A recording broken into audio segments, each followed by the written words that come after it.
On today's show, we are joined by J.R. Keller from the Cornell ILR School and Harvard Business Publishing's Angela Cheng-Cimini for a look at what's happening in hiring and how you, our viewers, can improve practices at your organization through talent mobility. J.R. and Angela, welcome to the studio. Thanks for joining me. Thanks for having us. Yes, thank you. Let's dig right into it.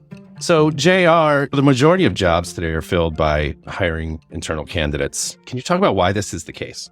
Yeah, there are a ton of reasons, almost too many to go through. But some of the top of mind, the ones that I think are the most straightforward, are that it's faster, right? You have an open job to fill in your organization, and you have somebody that's already there. You can find them much quicker. You can transition them to the role much quicker. You think about all that time that we spend going out and searching for candidates, reviewing resumes, going through multiple rounds of interviews. Even if you go through a fairly rigorous internal selection process, it almost never takes that amount of time. And the irony of that is for organizations that do internal mobility really well, I think still the overwhelming perception is that you're still going outside way too often. So I think organizations need to do a better job of showcasing that there is actually a good sense of internal mobility. Yeah, and that's a really good point, because one of the other big benefits of internal mobility, what research has shown, some research that I've done that I really love, is that it has motivational spillovers.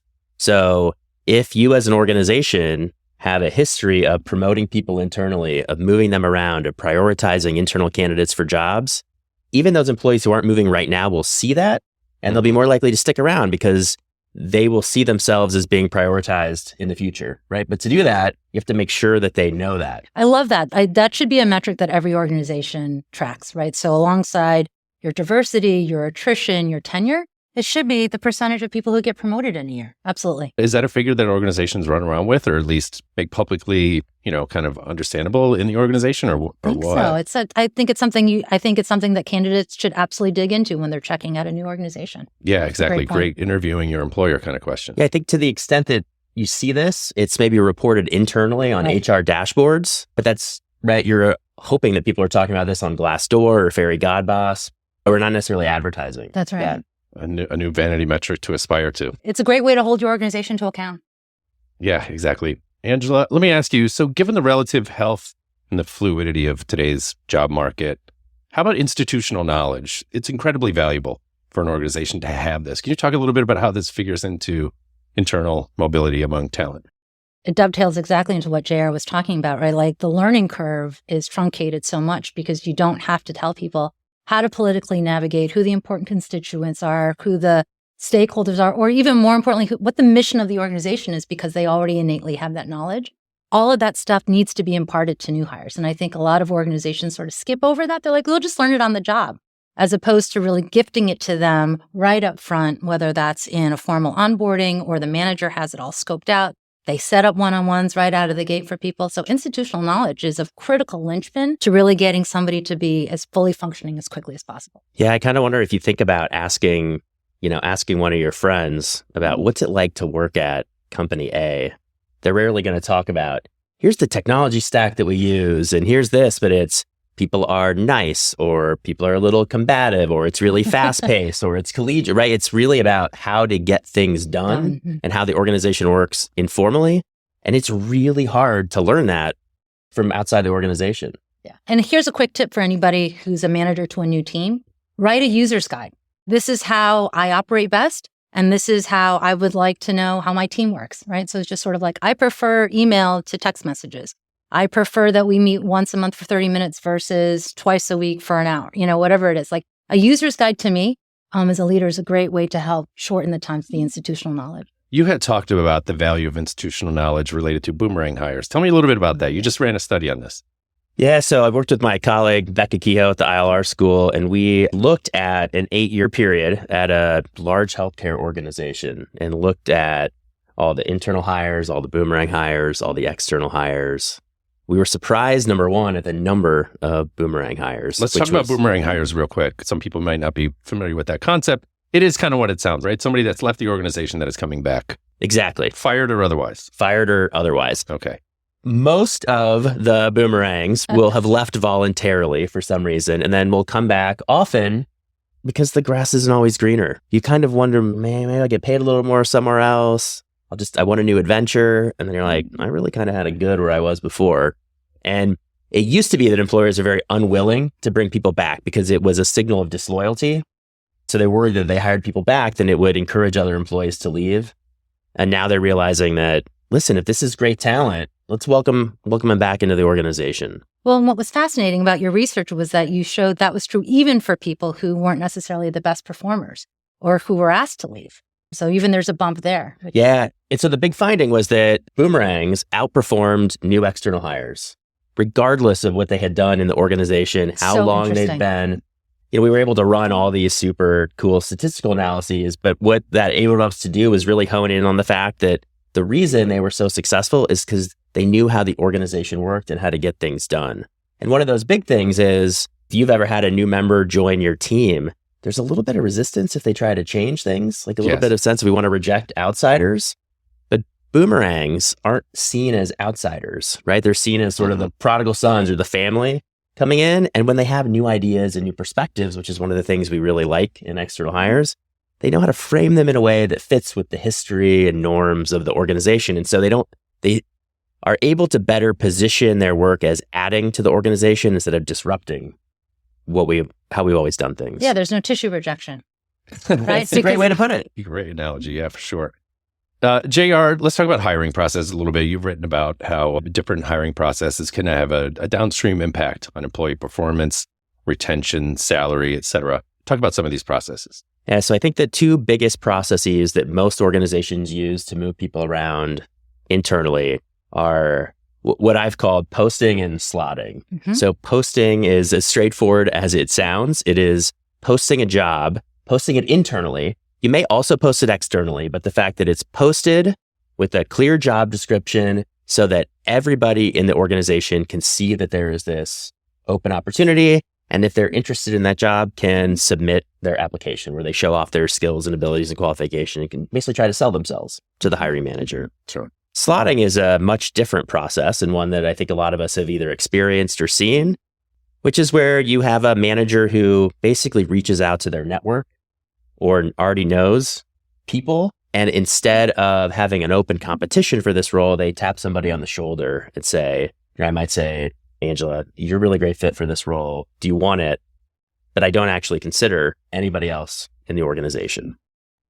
Can you talk about the potential detrimental effect of posting when you know darn well the person you intend to hire for that job? I found this dynamic pretty interesting. Yeah, so let me tell you a little bit about why posting is so great and then why sort of this fake posting is even worse. Okay. And so you have this good and the bad. And the good is that what my research has shown is that when managers post jobs, the candidates that they hire perform better, are more likely to be promoted, are less likely to leave, and they get paid more. So it's really a win-win for the manager and the employees. Okay. And the reason it's twofold is one, even the most well-connected manager in any organization only knows so many people, right? So if you're reaching out informally to find people, there could be hidden talent in the organization.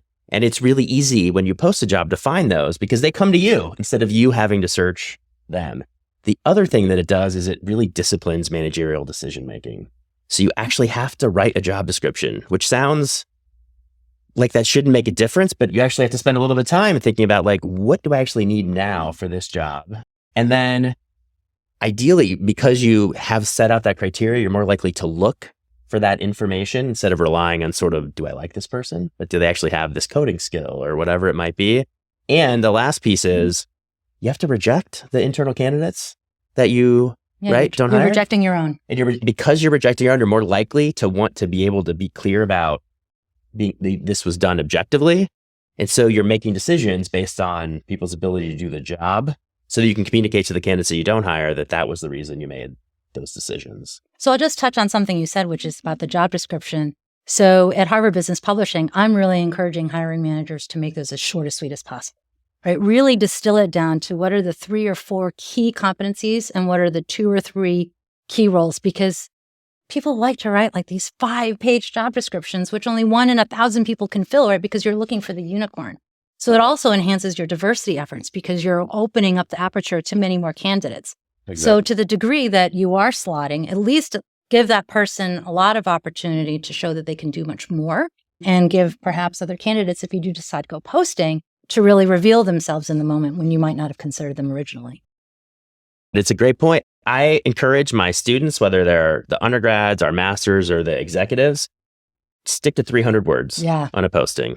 Right? That's a page. It's actually a lot more than you think it is. It is. But if you discipline yourself, then you're going to take off this stuff that doesn't matter. You don't need to write good communication skills. That's a given. It's a given. Why is that still a thing? And also, and what does that mean? Does it mean you can have a good interpersonal conversation? Does it mean you can write good email? I show my students a Liberty Mutual job posting every semester, and it's an actuarial position where you don't talk to anybody and you run numbers and you submit it to the team. And the number no one... No offense to any of our actuarials out there. But the number one preferred qualification is great communication skills.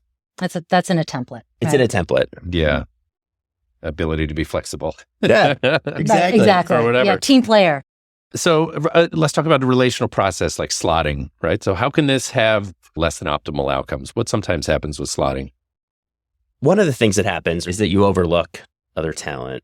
The other piece is, we talked a little bit about the motivational spillover effects for internal hiring.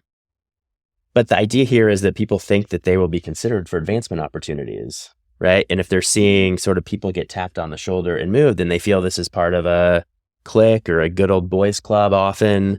And so it's all about who you know as opposed to what you do. Mm-hmm. And so it actually becomes a little bit demotivating because it seems like there's this secret sauce for getting ahead in the organization. Mm-hmm. And only some people know what it is. And if I'm on the outside, why do I want to stick around here? Right. And contemporary leadership is becoming increasingly more about transparency, right? I just want to understand what the rules are so that I can play on an equal footing with everybody else. And I think oftentimes when managers are slotting people, they're actually doing it because they think they're making the best decision because we know that person so well. But one of the things is that when we think about decision making, right, we know what their skills and abilities, but we may tend to overlook their weaknesses, or we're overvaluing how much we get along with them or like them. And while all that stuff is certainly important, we shouldn't be making decisions about if somebody can do the job based on whether we're friends with them. And so I think it's often unintentionally, right? They think they're making a better decision. I think that's why the results of the work that I did, that posting matters, it was so surprising, really, in some ways. And I think, too, that when someone goes through a posting process and they get the job, they've gone through some sort of legitimate gauntlet. So everybody else in the process knows, yeah, we all started from the same place and we ran for it and one person came out on top. Versus the slotting, you might question whether or not that was a legitimate hire, right? You're not doing that candidate any favors because people will question how valid that decision was. It's a great point. And you mentioned sort of this going through the gauntlet. I mentioned earlier that internal hires hired through posting make more.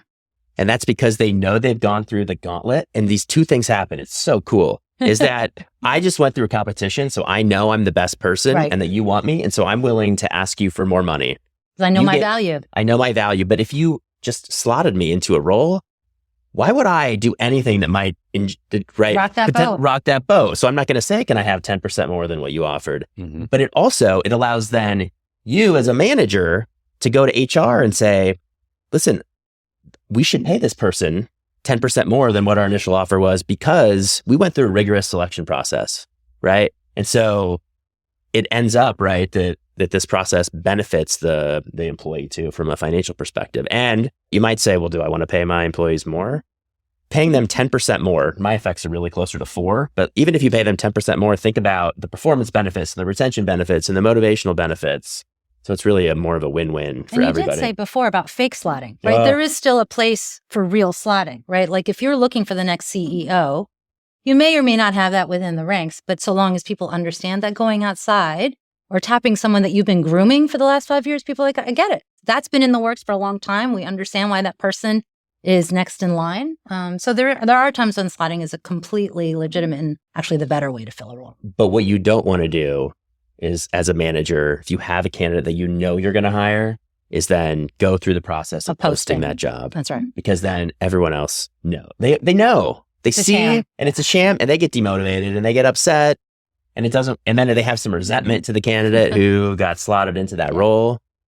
And so I think that it is an issue of like, how do we handle, if we know that posting is really default the best process, but we know sometimes this more relational hiring is going to happen. How do we manage that? Yeah, I think it's all in the communications, right? I mean, people are full-grown adults, we forget sometimes they're CEO of their personal households. I think sometimes we forget that they're just as smart at work as they are at home. And we don't give them a benefit of the doubt that if we just share with them the rationale, they'll be like, okay, yeah, and I accept that. I think that's right. I think that's the biggest thing is transparency and communication. Procedurally, there's also two things that I've seen work. One is if you're required to post, like this is our policy as an organization, then you could actually put like a little addendum on the posting that says there has been a preferred candidate. There is a preferred candidate for this position, so that folks know that if they're applying, their chances aren't great, but we're still considering other people. So it's just a different way to communicate. And the other is to actually just have another process, right? So can you petition or have some sort of place, like if we've had somebody go through a leadership development program to particularly fill these roles, maybe we get permission to actually slot people into those roles. Hey, let's talk about career pathing. Let's do that, Chris. And how you think about this at Harvard Business Publishing. You've got a visual for us. We'll kick that up in just a second. Yeah. But, the employee journey, the processes around it. Talk about how you do it at Harvard. So when I started in the role about 2 years ago, I sat in on exit interviews because I wanted to understand why people were choosing to leave this fantastic organization at a time when I was choosing to join. And at that time, the number one reason was lack of career development. People could not envision themselves in a role beyond the one that they were in today. I'm like, well, that's a problem I can solve. It doesn't even necessarily cost me a lot of money. And this was something, a trend or something that you saw uniformly across exit interviews. Yes, absolutely. Must have been a shocker. So not entirely, but it was a shocker that it taken us so long to devise a solution to it. Sure. So if we want to go ahead and share the slide, what I'll show with you is this is, in a nutshell, the framework that we're using. So what you'll see is all the levels of the jobs, and you'll see that it has two tracks. The yellow are the individual contributor roles, and the white are those that manage people. And they come back and they converge at the senior director role. But then we have three buckets of competencies. Core competencies that apply to everybody, regardless of discipline, function, and tenure. Role-based competencies, so the technical skills that people need, and then leadership competencies, which in this version apply to everybody, because our premise is that everybody is a leader, whether or not they have formal people responsibility or not. And so what you see is that based upon the colors or the numbers, they're meant to represent the same thing, that there are stacks of skills that you need to start to accumulate. So if you are currently a coordinator right out of school and you aspire to be CEO, you'll choose a track, let's say it's marketing, and you will see that the skills you need to accumulate and then at what level they need to manifest themselves. And there are 4 levels. So the blue is foundational, medium blue is working knowledge, dark blue is extensive knowledge, and dark green is subject matter expert. And the boxes stack upon themselves so that you can see clearly what it is I need to be a marketing director and at what skills. And so these are published across the organization. We have 20 of these ladders across different disciplines. And I kind of think of it as a choose your own adventure.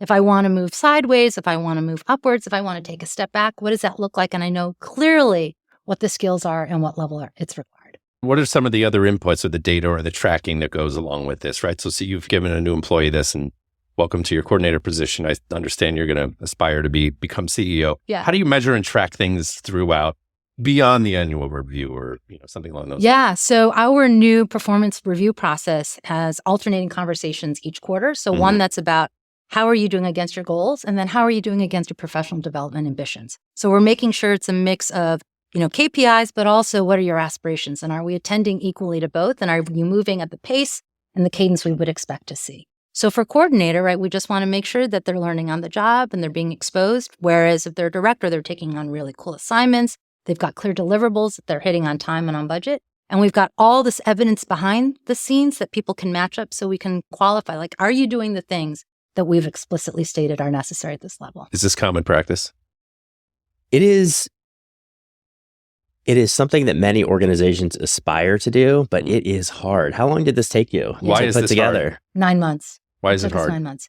Well, because you have to define basically what are the key skills, and then you have to identify all the different career ladders, and you're not going to develop a career ladder for each person. So you have to find the synergies across them, and then you want to make sure that the empirical evidence of what takes someone to be a director is actually valid in your organization. So we had 120 incumbents enroll help us build this out. So it had immediate credibility when we rolled it out. I think that's really important to get insights from the people who are doing the job and the people who are doing the job well, especially. And to me, I really like this because I like the phrase you used, the choose your own adventure, because I know you talked about career ladder, But in very few organizations, right? Either Harvard Business Publishing, at Cornell, there is not one clear, you come in at a particular entry-level job and you work your way up, because organizations morph, they change, people's desires of what they want to do change. And so what this does is allows people to see almost an infinite number of paths. Yes. And so we tell employees, build your own career. Right. But we have to give them some insight into what that might actually look like. And here you're visually showing them tangibly what some different options are. So one of my favorite use cases was we had someone in marketing who really wanted to pivot to come into HR because her passion was DEI work. So she was a marketing director. We matched up her skills against the HR career ladder. We're like, okay, you're not as far along. So she came over as a manager. But that conversation was super easy because we could show like, okay, these are the technical skills you need. They're not quite as developed in HR as they were in marketing. And so you're going to take a step back. But now she also knows what it is she needs to go get to become a director in HR. Super transparent. It's great. And I really like, if you think about coupling this with good job descriptions and posting jobs when they become available, is you're showing by posting jobs, you're also allowing people who maybe aren't actively pursuing, just looking at the internal job board and seeing what different roles might be out there. It's saying, oh, I didn't even know that was a job here. Yeah. That sounds kind of cool. And I have some of those I have some of them, but what else do I need? And then, hey, there's a model I can go look at. And then I can maybe have a conversation with my manager or look at our online learning management system, whatever it is, and figure out how do I position myself to go after this, either relatively soon or 3 or 4 years down the road. Let's talk about the manager's role within these processes. That's something that we haven't talked about quite yet, but yeah, this is something that I've become increasingly focused on, because I think we can, as organizations, as HR, develop these great policies and practices, but the individuals with the most influence on any employee's career is their direct manager. Right? There's lots of other people, right? But at any given point in time, the manager has really direct influence on your career outcomes, for good or for bad. Right? So if we think about good managers, we tend in the literature to call them career sponsors, right? So this is our managers who actively talk to you about what your career aspirations are, and don't just do that when they hire you. So what do you want to do 5 years from now? And then don't talk to you for the next 5 years, but are regularly asking you if your aspirations are changing and what you want to do, what you're interested in, ask you what you like about your job, don't like about your job, are introducing you to other people in the organization, are maybe finding you projects, making you visible, right? Allowing you to present to people so you build a brand in the organization. But conversely, you have managers who maybe you just have managers who don't do that, but you could also have managers who have a really high performing member of their team and are super afraid to lose them. And so they actively discourage them from looking for other opportunities, or sort of tuck them away in the corner and let them do this really great work, but don't want anybody else to know how good they are. And they are slowing down that individual's advancement, intentionally or not. hoarding. Let me ask you about this, and this is sort of off script here, but what about talent loaning from one department to another? The marketing person aspires to work in DEI, something along those lines. Maybe kick them over to that department for 5 hours a month, 10 hours a month. What do you think about that practice?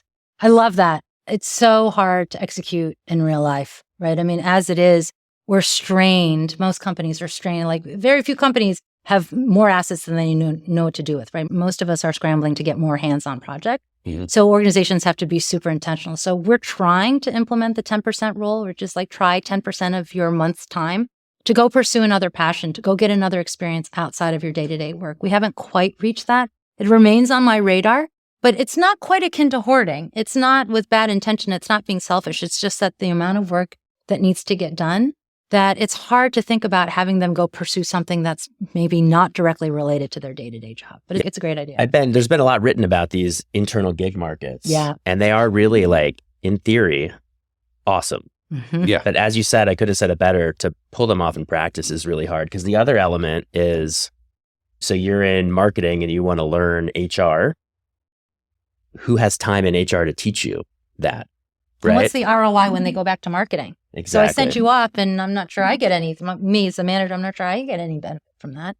Yeah, there's a really interesting study on the U.S. civil service, which actually has a version of this. And in general, it's been positively received. But one of the big negatives that participants reported is I actually got exposure and got new skills. And then I go back to my job and I'm stuck here. And I'm actually more dissatisfied than I was before. Because I know about, I'm better prepared. There's all this stuff out there. And so managing that is a real tricky piece. One would hope it's more this exception than the rule. I have a thought-provoking question from viewer Justin, who asks, given today's economic uncertainty and slowing growth, many companies are implementing controlled hiring practices or external hiring freezes. When the external hiring faucet is off, how do you best optimize your internal hiring practices? First of all, external hiring faucets being turned off, is this a thing? Yes. Really? Why? Oh, absolutely. The economics are bad, right? I mean, the tech industry in particular is suffering from huge layoffs, right? I mean, very, very good people are now on the streets looking for their next gig. Yeah, and lots of other industries just not hiring or using return to office and other programs to kind of allow people to naturally kind of leave without having to engage in layoffs. So there's a huge slowdown. But having said that, your best talent will always have options. So organizations will still have attrition, which means, Justin, there will still be opportunities for internal mobility, right? It doesn't go to zero. Yeah, but I will say that it was part of the difficulty in hiring during COVID, or the difficulty in hiring and the emphasis on retention really supercharged the interest in internal hiring. And what's happening now with organizations is they're saying we can't bring in people externally. And so we do actually have to really think how we make the best use of our talent. And so it is, again, thinking about, I think it was more retention, mobility with a retention issue with COVID. And now it's more mobility with a development. Like we need to develop people to do the work that we need. And so if anything, I think it's having organizations double down on those efforts. Perfect. Great question. Good answer. Did you have follow-up? No, that was it. Could I follow up a little bit on the hoarding topic that we talked about? Because I don't think we gave it quite enough attention. Good. I mean, you talk to talent acquisition and talent development folks in organizations, and this is their number one priority or number one concern as to why mobility isn't working at their organization, is managers not letting their people go. And so this is something that I've been wanting to tackle for years, and only recently, I think, hopefully kind of cracked the code on this a little bit, because when we think about an individual manager having a super talented person on their team, the number one thing they're worried about is, if I let them go, how am I going to get the work done? How am I going to replace them? Right? And so we know that it's really good for the organization to move people around. People will stick around, they'll get developed, they'll go to where their skills are better matched. It's great for employees. It really is not good for individual managers, because there's the constant flow of people in and out of their team. And so how do you sell managers on the benefits of sponsoring their employees and encouraging mobility? And so we were talking about metrics. And so we looked, a colleague of mine, Catherine DeLugos at Penn State University, and I did a study with another large firm and found that when managers were more effective at promoting their employees, and not just keeping them on their team and giving them an inflated job title, but actually sending them out to other parts of the organization, when they posted jobs for their team internally, they got flooded with applications. Not just a bunch of mediocre applications, but applications from high performers and applications from people in other business units and functions. Because employees talk. The number one thing employees gossip about is their manager, right? And so managers develop reputations for developing talent. And so people want to go work for managers who have a track record of getting their employees promoted. And they really want to avoid working for managers who don't. And that person succeeded in their role, right? So they're like, well, I'm gunning for a really solid position from somebody who demonstrated really amazing work. Exactly. And you think, right, our sort of talent, right, or the high potentials, the folks that we always talk in HR about sticking around, they want to keep, like those are the people who really often care most about career advancement. And so they're really deliberate on, we did all these interviews, and it was amazing how much time those high potential folks spent thinking about, which manager do I want to go work for next, right? A real big central part of those conversations. At Harvard Business Publishing, there's a free agency policy, which I think is brilliant. Tell us how this works at your organization. Yeah. So when managers fail to do a good job of pushing, then we put in mechanisms in place where we pull. So we have a program that we call free agency, which essentially says that once someone has been in role for 18 months, they are free to apply to any other job that's posted in the organization. And if they are successful in that bid for that role, the manager must release them within 60 days. So they can't hoard them. We say that it's actually not appropriate, nor are you allowed to hoard the talent. You have to let them go. So it's incumbent upon them to put together a transition plan so that the other manager on the other end doesn't have to wait forever to get that talent. But we think 18 months is the right horizon because it takes about 3 to 6 months for people to come up to speed and then a year for them to really have impact. And then we can have them move on. So we have found that policy to be really wonderful in helping to promote internal mobility. I love it. I'm really curious, when you implemented this, did you get any pushback from managers? Absolutely. Absolutely. Yeah, they're like, I need 24 months. 18 months is not long enough. And I need 90 days to transition them. And I think we need to put levels on that. Like it's only for people below, director level. You can't, like, that's not what free agency is. So what did you tell them? We said no. I said, no, we actually need to make sure that we have a free market for talent. This benefits everybody. We would much rather keep the talent in-house than have them leave the organization altogether. I think it's really great too. I'm wondering if you noticed this, but I think part of what it does is it incentivizes, it's more of the stick incentive, but incentivizes managers to be better managers.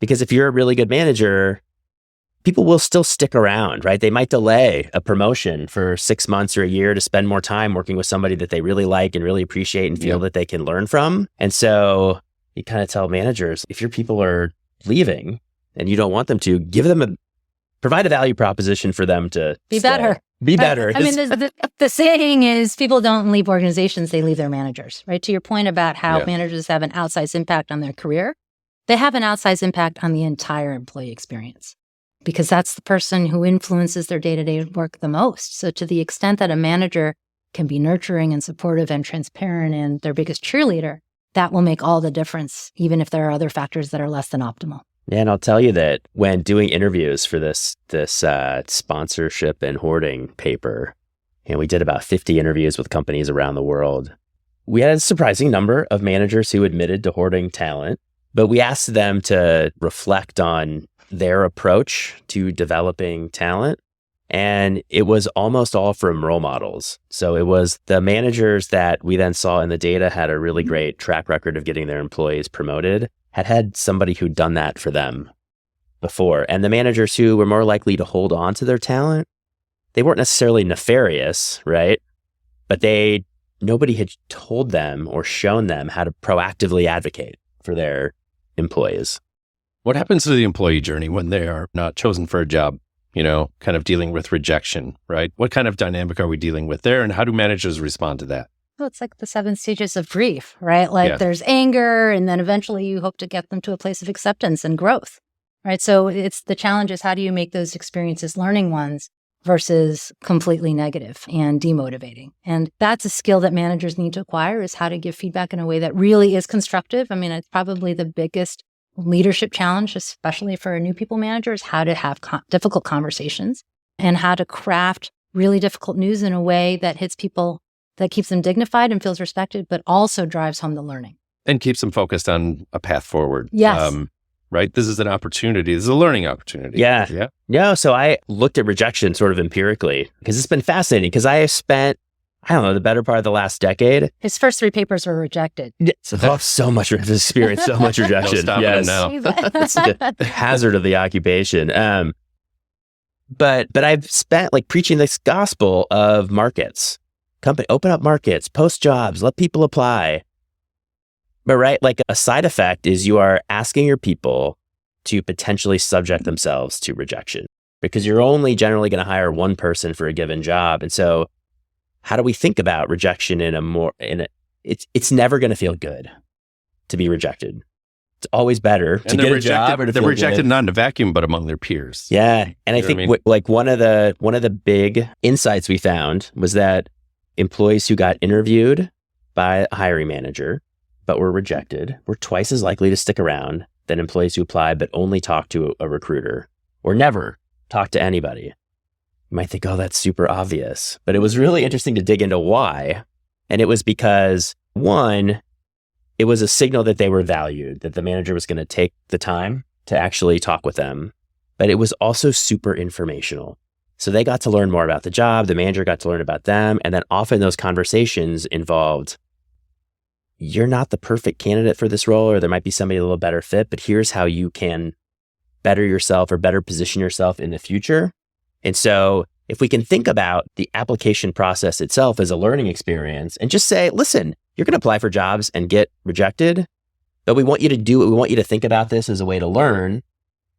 The way to do that is to make sure we train managers to give good feedback. Then I think we can take a lot of that sting out. Mm-hmm. And resiliency is a desirable quality as well in employees. It is. Ultimately. So how might decisions about whether to hire externally and how to hire internally affect diversity within an organization? How do we think about that? I think it depends on sort of what's your baseline, right? If your organization's not diverse already, then continuing to only promote from within can perpetuate that imbalance.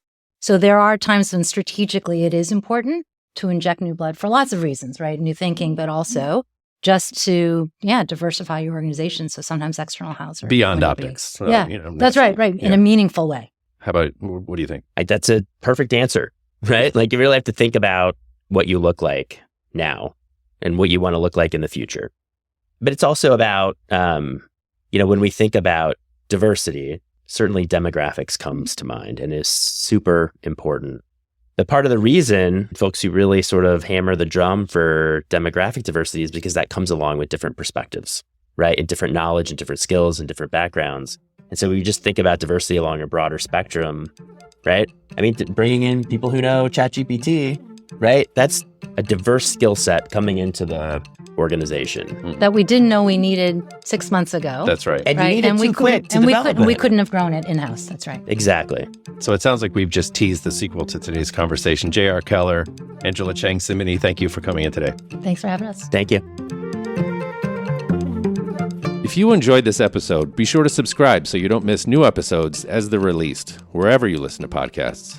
To learn more about best practices in internal talent management, check out the episode notes for more information on Professor J.R. Keller's Human Resources and Diversity, Equity, and Inclusion online certificate programs.